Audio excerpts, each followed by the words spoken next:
Assalamualaikum warahmatullahi wabarakatuh. Saya ucapkan selamat datang di channel saya. Oke, yang baru saja menemukan video saya ini, yang baru saja menemukan channel saya, silakan subscribe, dan di akhir video silakan like dan komen ya. Dan bagi teman-teman muslim yang baru saja juga menemukan video ini, ketika ini menunjukkan waktu salat, silakan tunaikan ibadahnya dulu. Videonya bisa di pause, nanti setelah ibadahnya ditunaikan, videonya bisa dilanjutkan.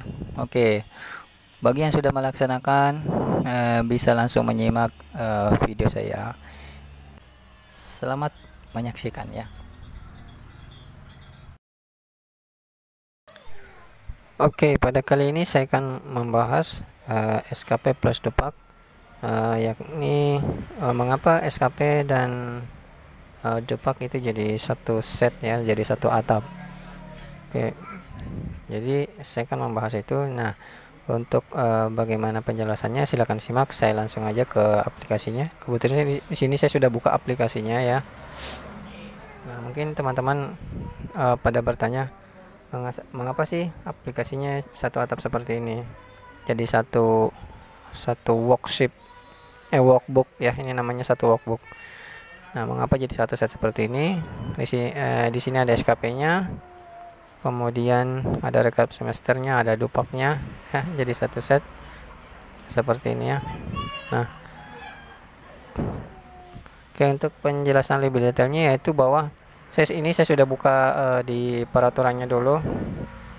Pertama di Perka BKN ya, Peraturan Kepala BKN nomor 34 tahun 2011. Nah, di sini di halaman 4-nya ini, kalau teman-teman bisa lihat di layarnya, ini halaman 4, halaman 8. Di sini tertuang di nomor 2 opsi 2-nya ini.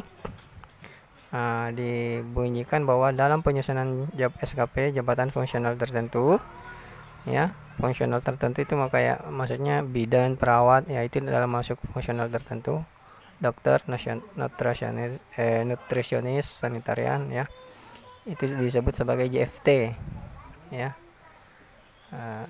Dalam melaksanakan dalam penyusunan SKP-nya, kegiatan ini tugas jabatannya berdasarkan tugas, tanggung jawab dan wewenang yang sesuai dengan peraturan perundang-undang dalam jabatan fungsional tertentu tersebut. Jadi artinya SKP-nya mengacu pada peraturan yang mengikat pada butir kegiatan si JFT-nya itu.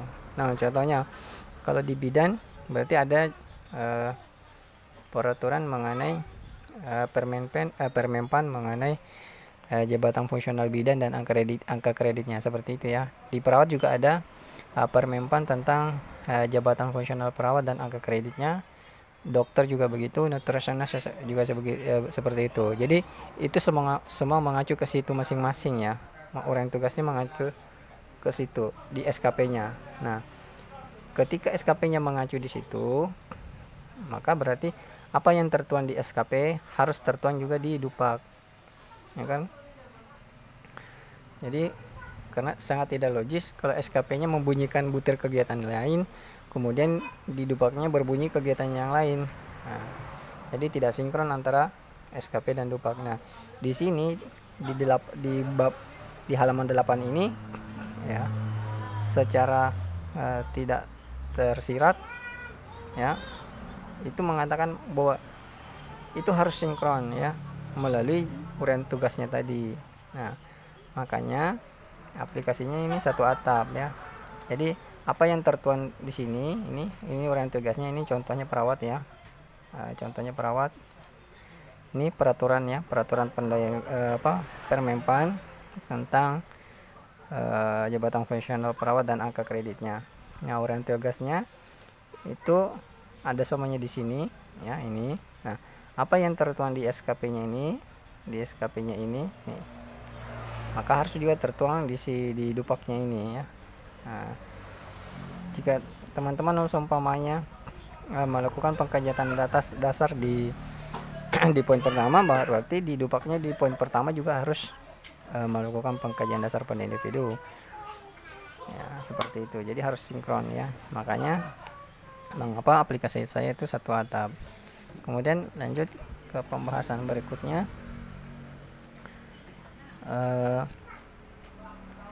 Di PMK nomor 1, PMK itu Peraturan Menteri Kesehatan.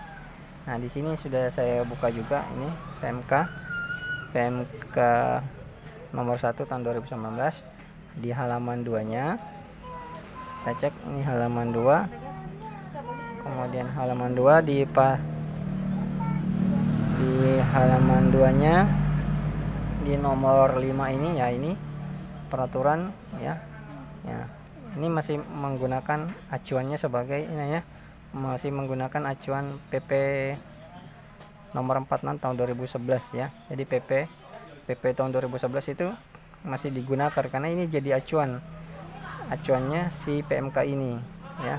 Jadi PP 2011 itu jauh lebih tinggi daripada PMK kalau mau membaca skema hukum seperti itu ya. Ini hanya PMK ya. Nah, berbeda dengan peraturan jauh lebih tinggi karena ini dijadikan acuan ya. Jangan sampai teman-teman salah persepsi bahwa PP 2011 ini sudah nggak dipakai lagi, justru malah ini jadi acuan dasarnya ya. Jadi kalau kepengen tahu lebih dalam mengenai pedoman penyusunan penilaian kerja, baca di PP 46 tahun 2011 ya, tentang penilaian prestasi kerja. Nah, seperti itu ya. Kemudian lanjut lagi masih di PMK ini ya. Ini saya kasih lupa tadi ngasih tahu ini ya, mengingat ya, artinya dia masih PMK ini masih menjadikan ini sebagai acuannya ya. Nah, seperti ini tuh. Kemudian lanjut lagi ke halaman saya langsung aja saya ngasih clue-nya. Kemudian lanjut lagi di halaman 6. Halaman 6 itu di pasal 5-nya ini. Nah, bahwa penilaian prestasi kerja dilakukan setiap akhir tahun ya. Nah, ini SKP-nya itu dilakukan setiap akhir tahun. Oke ya. Jadi di setiap awal tahun itu disuruh bikin SKP dulu ya, setiap Januari. Nanti di akhir tahun dilakukan penilaian prestasi kerja. Oke. Kemudian di halaman berapa lagi ya? Tadi halaman 5.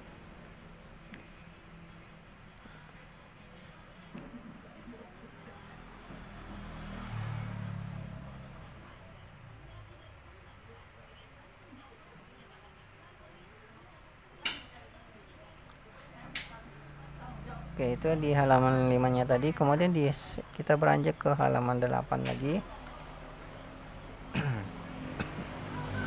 Scroll terus ke bawah, kita ke halaman 8. Nah, di halaman 8 ini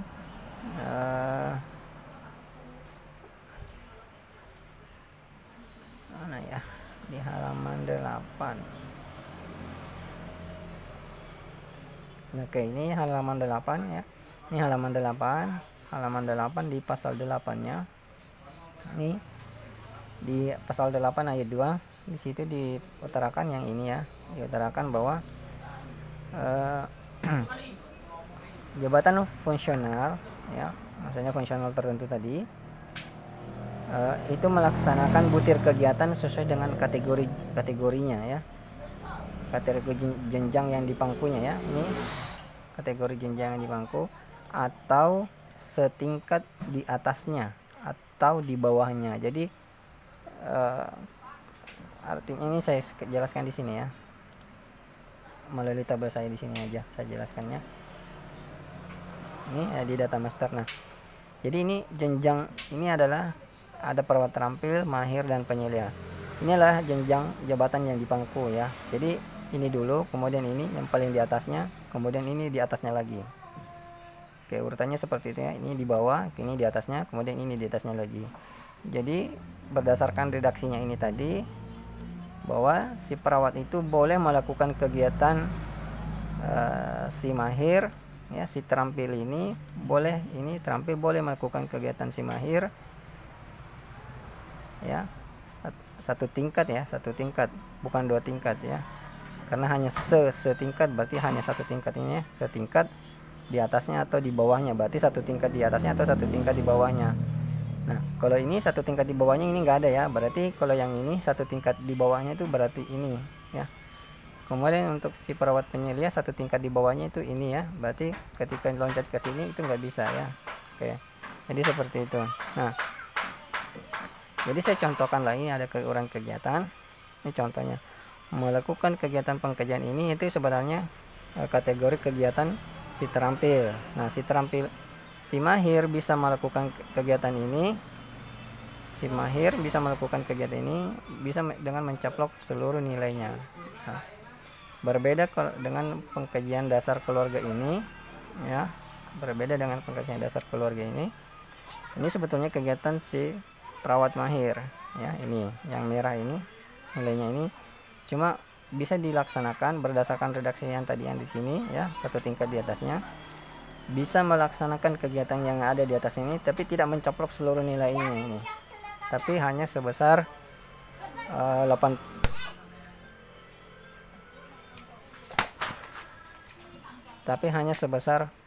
80% aja ya.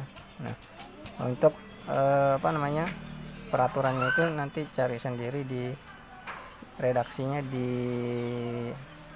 peraturan di perawatnya sendiri ya, tentang angka kreditnya. Di situ ada mengenai tata cara, mekanisme cara mengambil nilai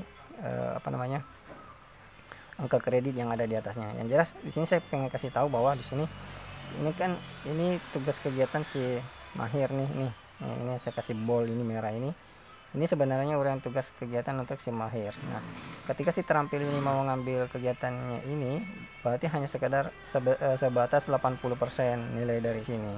Jadi seperti itu mekanismenya, tidak semata-mata 0,2 ini di sini juga 0,2, enggak seperti itu ya. Oke, kemudian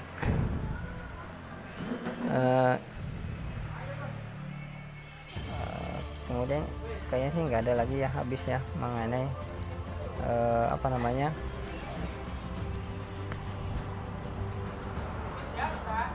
mengenai mengapa aplikasi ini dalam satu atap ya. Jadi mungkin seperti itu dulu informasinya, mengapa aplikasi ini dalam satu atap, dan mengapa FSKP dan Dupak ini seirama bahasanya ya.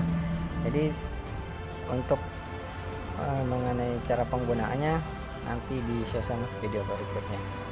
Oke, mudah-mudahan penjelasan singkat ini bisa cukup menjelaskan mengapa SKP dan Dupak ini satu atap. Oke, sekian atas perhatiannya saya ucapkan terima kasih. Assalamualaikum warahmatullahi wabarakatuh.